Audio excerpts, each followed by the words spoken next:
평양 남북 정상회담이 3일간의 일정을 모두 마쳤습니다. 회담의 최종 결과를 정리해드립니다. 남북 정상회담이 성공적으로 마무리된 가운데 교계에서도 다양한 입장을 발표했습니다. 대한예수교 장로회 합신이 인천에서 2박 3일간의 정기총회를 마무리했습니다. 광림교회가 세계적 석학을 초청해 미래 목회에 대한 정보를 공유하는 웨슬리 목회 컨퍼런스를 개최했습니다.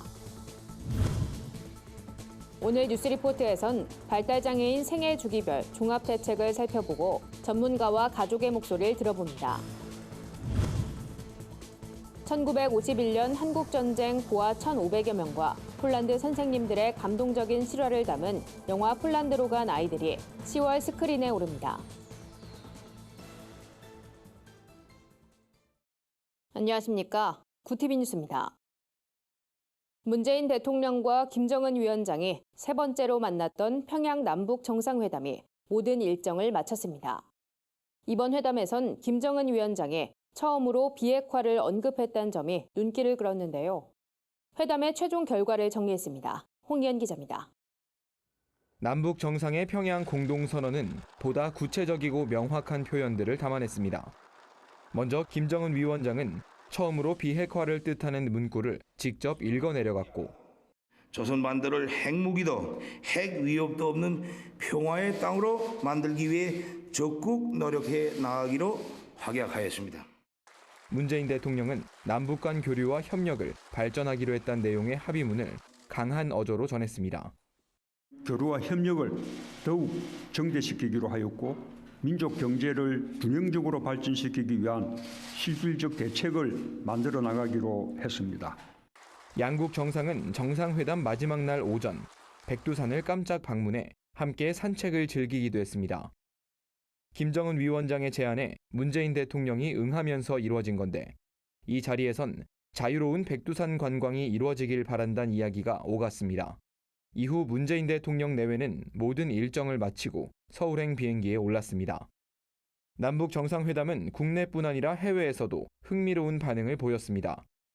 특히 트럼프 미국 대통령은 북한이 핵사찰에 합의했다는 표현을 자신의 SNS에 남기며 비교적 긍정적인 입장을 보였습니다. 문재인 대통령은 현지 시간으로 24일 트럼프 대통령과 한미 정상회담을 가질 계획입니다. 이날 회담은 트럼프 대통령에게 전해질 김정은 위원장의 특별 메시지가 있을지 여부도 관건입니다. 또 폼페이오 미 국무장관이 제안한 북미 실무회담도 성사될지 관심이 모아집니다. 구티비 뉴스 홍우연입니다. 남북 정상회담이 성공적으로 마무리된 가운데 교계에서도 다양한 입장을 잇따라 발표했습니다. 한국교회 총연합은 남북 정상회담에서 이룬 합의를 환영한다고 전했습니다. 한교총은 이번 정상회담에서 남북 간 군사적 긴장 해소와 평화 공존, 비핵화와 교류 협력에 관한 진전된 성과를 이뤘다며 남과 북이 이번 합의 사항을 절차에 따라 신속하게 조치해 공동 번영의 미래를 열어가길 바란다고 밝혔습니다. 한국기독교교회협의회도 환영의 입장을 밝혔습니다. 교회협은 한반도 평화를 위해 구체적인 실천 계획을 합의한 남북 정상회 노고에 경의를 표한다며 앞으로 종교를 비롯한 민간 영역에서 폭넓은 교류와 협력이 실질적으로 이루어지길 바란다고 기대를 나타냈습니다. 한국기독교연합은 이번 남북 정상회담이 북한의 완전한 비핵화를 통해 한반도의 전쟁이 사라지고 평화 통일의 디딤돌이 되길 바란다고 밝혔습니다. 하지만 이번 방북단에 교회협 총무만 포함된 것과 관련해선 정부의 한국교회 편가르기는 향후 민간 차원의 남북 교류 사업에도 장애물이 될 수 있다고 우려했습니다. 대한예수교 장로회 합신총회가 제103회 정기총회를 마무리했습니다. 합신총회는 새 임원단을 꾸리고 사랑으로 화합을 이루는 하늘길을 만들겠다고 다짐했습니다. 한혜인 기자의 보도입니다. 예장합신총회가 18일 개회 예배로 첫 시작을 알렸습니다. 이날 총회는 직전 부총회장이었던 전주 세중앙교회 홍동필 목사를 신임 총회장으로 선임했습니다. 홍 목사는 196명의 총대가 참석한 선거에서 182표를 얻었습니다. 홍동필 신임 총회장은 원칙이 무너지고 진리에서 멀어져가는 세상 속에서 본질을 회복하고 진리를 드러내는 교회가 되길 바란다고 밝혔습니다. 오늘 이 시대의 교회가 정말 소중하다는 것을 좀 보여주고 또 나타내는 그런 우리 총회가 되고, 그리고 예수 믿는 게 얼마나 복 있는가를 교회를 통해서, 총회를 통해서 나타내고 보여주는 그런 기간이 됐으면 참 좋겠다. 합신총회는 다른 교단과 달리 출석한 총대 모두에게 입 후보자 자격이 주어집니다. 투표는 현장에서 용지에 직접 이름을 적는 방식으로 진행됩니다. 다만 총회장은 직전 부총회장이 역임하는 관례가 있습니다. 목사 부총회장은 2차 투표 끝에 135표를 얻은 베델교회 문수석 목사가 당선됐습니다. 문수석 신임 부총회장은 생각지도 못했다며 총회장을 잘 보좌 하겠다고 말했습니다. 언제나 제 마음 가운데는 예수님께서 이 땅에 오셔가지고 섬김을 보여주셨으니까 어떻게 하면 총회를 잘 섬길까 그 생각하고 최선을 다해서 총회장을 도와서 잘 섬기도록 하겠습니다. 한편 이번 총회에선 동성애 관련 논의가 뜨거웠습니다. 둘째 날인 19일엔 동성애자나 동성애 지지자를 징계한다는 내용의 조항을 교단 헌법에 넣어야 한다는 주장이 제기됐습니다. 동성애를 찬성하는 교수나 교직원의 임용을 금지하고 관련된 강의를 할 경우 강력히 처벌하자는 의견도 제시됐습니다. 총회는 동성애 관련 개정을 두고 1년 이상 충분한 검토 절차를 가지겠다는 입장입니다. 국가인권정책 기본계획과 관련해선 총회 차원에서 대응 방안과 지침을 제시하기로 했습니다. 합신총회는 한 회기 동안 신학교 발전과 보호, 해외 선교 실천, 국내 교회 개척 등에 주요 관심을 둘 계획입니다. 구티비 뉴스 한혜인입니다. 광림교회가 한국교회와 목회자에게 선교의 방향성을 제시하고 아이디어를 함께 나누고자 IWMC 웨슬리 목회 컨퍼런스를 개최했습니다. 이번 컨퍼런스에선 미래와 목회, 선교에 관한 실질적인 강의와 나눔이 진행됐습니다. 특히 목회 네트워크 형성과 정보 공유를 통해 현장 사역에 큰 도움이 될 것으로 기대되고 있습니다. 포스트 휴먼 시대 하나님의 선교를 주제로 강의한 장신대 금주섭 교수는 인간이 이상과 한계를 넘어 초인간 인공지능 시대에 대한 올바른 대응이 필요하다고 강조했습니다. 그러면서 목회의 영역에 있어서도 인공지능에 자리를 내주게 될 수 있어 주의가 요구된다며 결국 우리는 하나님이 중심이 되는 근본으로 돌아가야 한다고 강조했습니다. 컨퍼런스엔 금주섭 교수 외에도 영국 옥스포드 크라이스트 처치의 마틴 퍼시 학장과 옥스포드 선교대학원의 폴 벤더 사무엘 학장이 최신 동향과 더불어 미래사회와 선교에 대한 이야기를 전했고, 미 연합감리교회 에드워드 허 감독이 러시아 선교와 목회에 대해 강연을 진행했습니다. IWMC 웨슬리 목회 컨퍼런스는 광림 세미나하우스에서 이틀간의 프로그램을 진행한 후 광림교회에서도 더 많은 참석자들에게 풍성한 볼거리와 강연을 이어나갔습니다. 뉴스리포트입니다. 발달장애인의 도전 실화를 감동적으로 그린 영화 마라톤, 기억하시죠? 발달장애인 초원이의 엄마는 영화에서 내 소원은 초원이가 나보다 하루 먼저 죽는 것이란 대사로 발달장애인 부모들의 마음을 대변하며 깊은 울림을 줬는데요. 영화 속 주인공 초원이 같은 발달장애인은 우리나라에만 22만 6천 명에 달합니다. 발달장애인 수는 매년 지속적인 증가 추세를 보이고 있는데요. 생각하고 판단하는 능력이 어린 나이에 머물러 있는 발달장애인들은 성인이 돼도 가족들에게 도움을 받아야 하는데 앞으로는 이런 걱정이 다소 줄어들 것으로 보입니다. 정부가 2022년까지 영유아기부터 청장년, 노년기까지 생애 주기별로 발달장애인을 평생 지원하는 대책을 추진하기로 했는데요. 발달장애인 가족들은 환영하는 입장을 보이면서도 예산 확보 등 실현 가능성에 대해 우려의 목소리를 내기도 했습니다. 자세한 내용 한혜인 기자가 취재했습니다.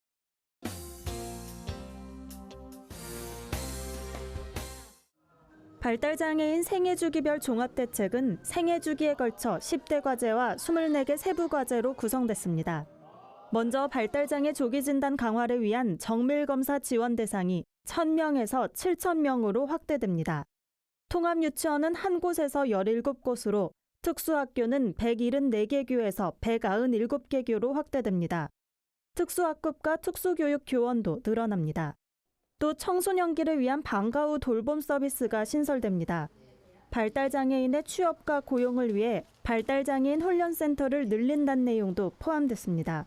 중노년기를 위해선 지역사회 커뮤니티 케어, 재가 서비스 등이 구축됩니다. 이와 관련 발달장애인 가족들의 반응은 어떨까요? 서울에 있는 발달장애인 평생교육센터에 들러 부모들의 이야기를 들어봤습니다. 가족들은 이번 대책이 발달장애인들이 비장애인들과 어우러질 수 있는 첫 단추가 됐다며 사회인식의 변화까지 이뤄지길 바란다고 전했습니다. 인식의 변화가 하루아침에 되지는 않겠지만 이번 제도를 통해서 그래도 좀 더 서로 함께 협력하고 함께 살아갈 수 있는 세상이 조금이라도 더 빨리. 반면 실효성 측면에선 미비한 부분이 많다고 지적했습니다. 대표적으로 내년에 신규로 시작되는 주간활동 서비스 대상만 봐도 전체 발달장애인 수에 비해선 너무 적다는 입장입니다. 저희가 느끼는 건 실질적으로 혜택을 받으시는 분의 1%가 처음에 시작은 1%가 안 되는 선이기 때문에 조금 스타트가 너무 미미하지 않나라는 우려는 있습니다. 사고 등 발달장애 보호자에게 위급 상황이 발생했을 경우 자녀를 맡길 수 있는 긴급 서비스가 필요하다고도 덧붙였습니다. 전문가들은 이번 대책과 관련해 발달장애인을 돌봄의 대상으로만 바라봤단 아쉬움을 전하기도 했습니다. 발달장애인들을 자립 가능한 사회 구성원으로 바라보는 것이 우선돼야 한다는 겁니다. 스스로 할 수 있는 것이 상당히 많습니다. 그래서 그 강점을 살려가지고 직업하고 연계하는 것을 하고, 그리고 스스로 주체적으로 할 수 있다면 자기 권리 주장도 자기가 하고 자기의 삶을 자기가 할 수 있도록 만들어주는 거가 필요한데, 발달장애인 종합대책 시행을 위해 정부는 올해 기준 412억 원의 예산을 내년 1230억 원까지 확대할 방침입니다. 이번 대책이 발달장애인과 발달장애인 가족에게 희망을 줄 수 있을지 귀추가 주목됩니다. 구TV 뉴스 한혜인입니다. 배우에서 감독으로 전향한 후 활발한 활동을 펼치고 있는 추상미 감독이 한국전쟁 고아들의 비밀 실화를 다큐멘터리 영화 폴란드로 간 아이들로 제작해 화제입니다. 1951년 전쟁 고아 1,500여 명은 언어도 문화도 다른 폴란드로 비밀리에 보내졌습니다. 2차 세계대전을 겪은 폴란드 선생님들은 무조건적인 사랑으로 아이들을 8년간 보살폈지만 아이들은 갑작스러운 송환 명령을 받고 폴란드를 떠나게 됩니다. 추상미 감독은 탈북소녀 이송과 함께 아이들의 발자취를 따라가면서 폴란드 선생님들을 직접 만났고 그들의 위대한 사랑을 카메라에 담았습니다. 아이들이 겪은 전쟁의 상처를 지워주고 싶었던 폴란드 선생님들의 고백은 특별한 감동으로 다가옵니다.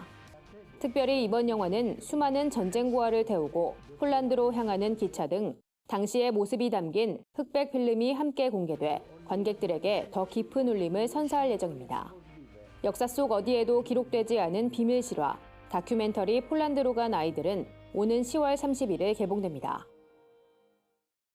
오늘의 사회 이슈를 유나미 기자가 종합해드립니다. 오늘의 이슈 포커스입니다. 중국을 떠나 베트남으로 향하는 국내 업체가 늘고 있습니다. 베트남에 대한 한국의 직접 투자액은 양국 수교 이후 처음으로 중국을 넘어섰습니다. 베트남은 중국에 비해 인건비가 낮은 수준인데다 동남아 국가 중 산업 인프라도 양호한 편입니다. 또 같은 유교 문화권에 최근 K-팝과 박항서 감독의 활약으로 한국 기업의 베트남 진출이 활발해지고 있습니다. 추석 연휴가 다가오면서 감염병 확산에 대한 우려가 커지고 있습니다.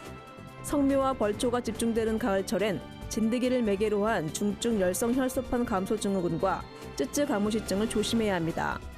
이외 쥐와 같은 설치류를 통해 전염되는 감염병이나 모기에 물려 전파되는 일본 뇌염도 가을철 환자가 집중되는 만큼 주의가 필요합니다.